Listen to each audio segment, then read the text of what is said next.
A local law firm is facing some legal trouble itself tonight, and the federal government in this investigation, the federal investigation, is pitting a husband against his own wife. They're accused of skimming money from their clients' settlements, and while one is pleaded guilty, the other is fighting the charges. 8 on Your Side investigator Walt Buteau joins us in studio live with the story. Stacey and Keith, the principal attorney for Nicoletti Law wants her day in court to clear her name, but the key witness in that case could end up being her administrator, who's also her husband.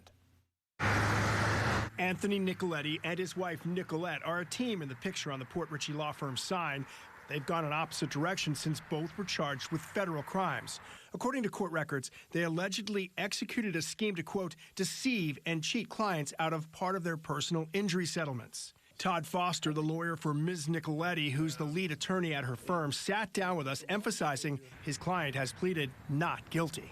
We dispute anything that may appear in the record where the husband implicates my client, and we're going to trial. There's no guilty plea coming from her, no chance of a guilty plea from her in this case. The attorney for Anthony Nicoletti, who's the administrator for the firm, has not yet responded to our request for comment. Mr. Nicoletti pleaded guilty and will be sentenced later this year on 1 count of wire fraud for his role in the alleged scheme involving about a dozen law firm clients who investigators say lost a combined total of about $67,000. According to the plea agreement, Mr. Nicoletti is cooperating with federal investigators and has agreed to testify if needed as this case moves forward. Foster tells us we'll learn more about his defendant's case in court filings next month.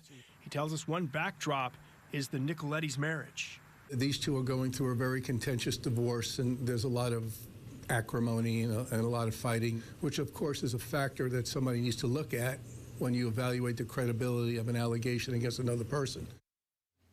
No comment tonight from government investigators about this case. Mr. Nicoletti is scheduled to be sentenced in June. Do you have any details, Walt, on how the money was taken from these client settlements? So according to federal documents, investigators say a shell medical company was created, and the clients were then billed with what investigators called bogus invoices that allowed money to be sent from the firm to that shell company, which we're told is in a house somewhere in Port Richey. So we'll stay on this. We expect to hear more next month. Wow, that's an interesting one. Thanks, Walt. If you have something you'd like Walt to investigate, call our 8 on Your Side helpline. It's 1-800-338-0808.